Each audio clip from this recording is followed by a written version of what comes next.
Right, so welcome back to another video on this channel. In today's video we're doing something a bit interesting, if I'm being perfectly honest, because in today's video I'm going to be essentially picking the best starting 11 of players from clubs outside the big six, which is of course obviously Arsenal, Chelsea, Liverpool, Man City, Man United and Tottenham. See, as I said, I can only use players in the starting 11 of players that are outside those so-called big six, which really doesn't make sense anymore considering the likes of, Leicester, Everton, even Aston Villa and Southampton, who are breaking into that top six at the moment, but you know what I mean. But before I get into this video, I would like to quickly ask you guys to subscribe to the channel because we are looking to hit 750 subscribers as soon as we possibly can, and I would like to thank you guys as well for 700 subscribers, which we did hit yesterday, which is absolutely phenomenal. Also, if you could leave a like on the video as well, that'd be very much appreciated. If we can hit between 10 to 15 likes on this video, that'd be massively appreciated. And yeah, let's get into this starting 11 now. Starting off with the goalkeeper. Now, in my opinion, it is a split decision. It's a 50-50 between two goalkeepers in the league, and that is Kasper Schmeichel of Leicester and Emiliano Martinez of Aston Villa. And although I really do rate Kasper Schmeichel, I think I have to go with Emiliano Martinez in this video, purely because, I mean, he's just an absolutely brilliant shot stopper. He showed his quality last season, at the back end of last season, when Bernd Leno got injured against Brighton, and he was absolutely brilliant and almost actually better than Leno in that Arsenal team between the sticks. As I said, he's an incredible shot stopper both from long range and short range. I mean, he made a save in Arsenal's game against Liverpool at the back end of last season when he made an absolutely incredible save from like a 30-yard effort from like Sadio Mane or someone it was, and it was absolutely incredible. He's Argentina's #1 goalkeeper for a reason. I mean, I just think he's an absolutely brilliant shot stopper, one of the most underrated in the league, and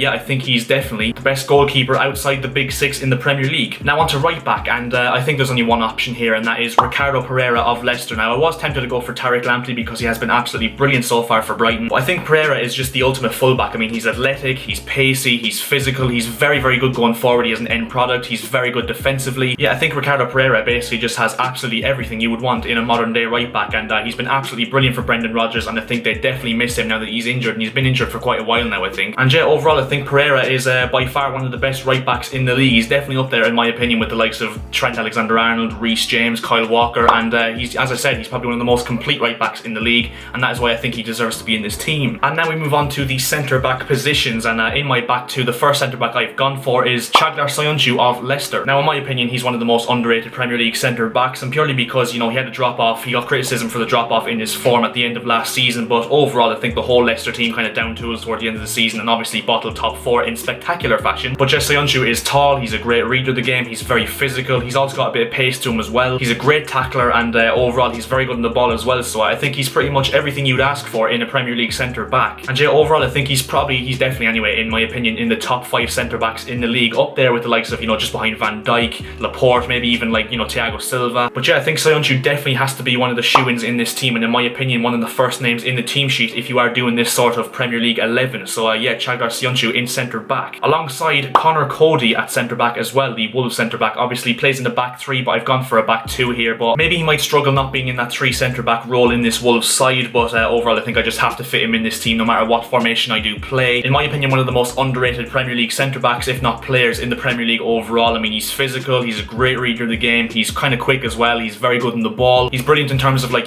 tackling and duels won and stuff like that as well, and overall he has a lot of leadership and character to this Wolves team, who are very, very foreign. Not that that's a bad thing, by the way, I'm just saying that, every team needs a bit of English in there, and Connor Cody does that brilliantly. So yeah, I think he's one of the most underrated centre-backs in the Premier League, and I've got him alongside Çağlar Söyüncü in my back 4 for this centre-back position. Now on to left-back, and there's only one answer here. I mean, the first name on the team sheet whenever you come to a left-back position in this sort of lineup, and that is Lucas Digne for Everton. I mean, what can I say about Digne? He's just got an absolutely incredible left foot. I mean, his left foot is an absolute wand with the whips. He whips into the box from like set pieces and even just generic crosses as well. He's very, very creative going forward. He likes to bomb forward, but not only that, he's very, very solid defensively as well, and again, probably the perfect left back to have in this Carlo Ancelotti system. And yeah, in my personal opinion, Lucas Digne is probably the joint second best left back in the Premier League at this moment in time, behind Andy Robertson, and I would say he's probably on par with Ben Chilwell of Chelsea. And I think overall you just have to put Lucas Digne at left back in this team, because I think outside the big 6, no left back in the league actually comes close to him in terms of comparison. But yeah, now we move on to the holding midfielder, the crown jewel in this 4-3-3 formation. Now, I was very tempted to go for the likes of Declan Rice, Ruben Neves, just 2 big names that I've missed out, but overall I think I have to put Wilfred Ndidi in because I absolutely love him as a holding midfielder. I think he's very, very good. I actually think he's a world-class holding midfielder, very underrated. I would say probably top 5 holding midfielders in the world of football in the last year or so. He's incredibly physical, he's an unbelievable tackler, very good at reading the game, maybe not as good in the ball as most people would like, and not as good as the likes of, Rice and Neves, as I said, but he makes up for it with his defensive ability. I mean, he's just an absolutely unbelievable reader of the game, unbelievable tackler, and I think he really makes this Leicester team tick with the amount of attacking talent they do have. And yeah, he does a lot of the dirty work that a lot of these Leicester players wouldn't do, with the likes of, you know, Tielemans, Maddison, Vardy, Barnes, Perez, whoever they have going forward. They know they have a player like Wilfred Ndidi behind them just to do all the dirty work and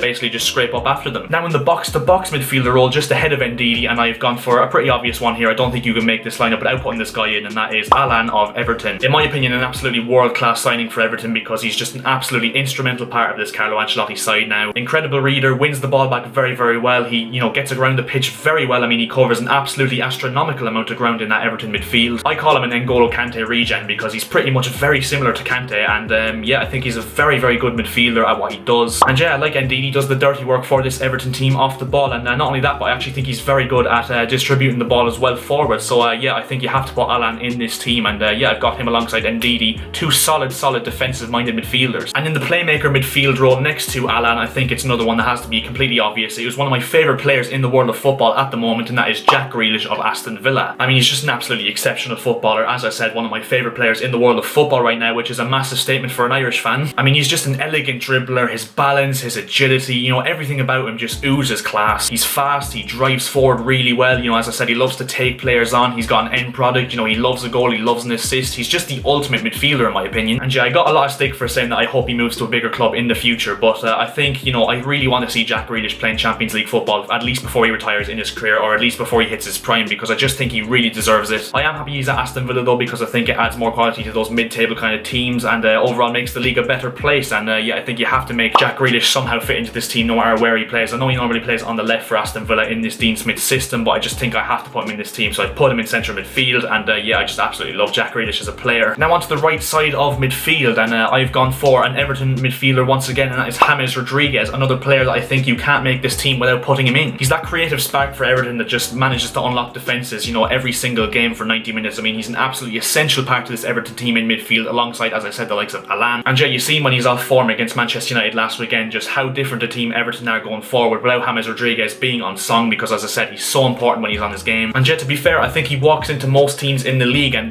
most people were actually saying they were surprised to see a player like James Rodriguez go to Everton. I mean, no disrespect, but James Rodriguez on his day is a world-class player. I don't think many will argue against that. But yeah, I just think you have to put him in this team because he's a creative spark. You know, he unlocks defences really, really well, as I said, and yeah, I just think he's a brilliant footballer. Now on to left wing, and one that doesn't really play for a mid-table team. I think he kind of plays for like a lower-end team in the Premier League, and that is Wilfried Zaha of Crystal Palace. I mean, what more can I say about Wilfried Zaha? He really should be playing for a bigger club. I mean, no disrespect to Crystal Palace, because I think they are quite a good club, and I hope they do stay in the Premier League for years to come. But overall, Zaha really does deserve to be playing for at least a Europa League team. I mean, he's just an absolute menace for defenders with his pace, his physicality, his dribbling. As I said, he's a quick, intelligent dribbler. You know, he's aggressive as well, which I really like about him. He's really up for a fight. He's not afraid to take players on, and one thing he's definitely developed in the last 3 or 4 years at Crystal Palace is his end product. He loves a goal, he loves an assist, and yeah, I think he's just an absolute nuisance for Premier League defences. And if you asked any Premier League defender, I think most of them would not want to play against a player like Wilfried Zaha, because he's got everything you would not want to play against if you're a defender. And finally, the striker, I mean, an obvious choice here, one of the first 3 names on this team sheet when I made this video, and that is Jamie Vardy of Leicester. I mean, he's just absolutely unleashed once you play to his strengths, like Brendan Rodgers has of course done in this Leicester team. There's not many better in world of football, I would say, in terms of running in behind and, you know, making a problem for defenders with his pace. For a man who's nearly 34 years of age, he's just absolutely rapid. He's still got that lethal touch he had when they won the league in 15-16, and